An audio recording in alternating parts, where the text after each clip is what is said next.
এবার আসানসোলের 22 নম্বর ওয়ার্ডের খবর দেখাবো। কিরকম ভয়ঙ্কর বিষয়, জমি দখল হয়ে যাচ্ছে, পুকুর ভরাট হয়ে যাচ্ছে।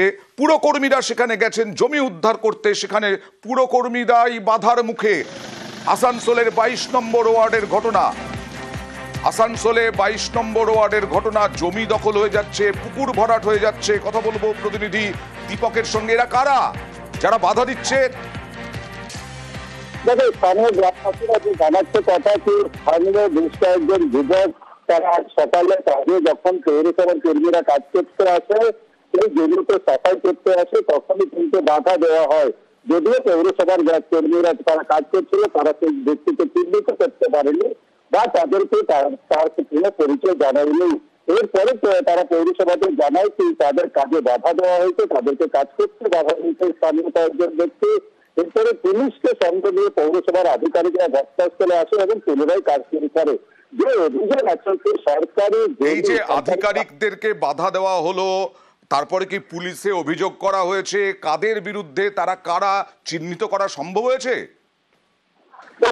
পুলিশ আসানসোল দক্ষিণ থানায় যে পৌরসভা থেকে অভিযোগ দায়ের করা হয়েছে তাতে কোনো নাম উল্লেখ করা হয়নি, কিন্তু সেই জমির জায়গার নাম উল্লেখ করা হয়েছে এবং ওয়ার্ডের নাম উল্লেখ করা হয়েছে এবং সরকারি খাস জায়গা দখল করে সেই জমিতে পুকুর ছিল, সেই পুকুরকে ভরাট করা হয়েছে।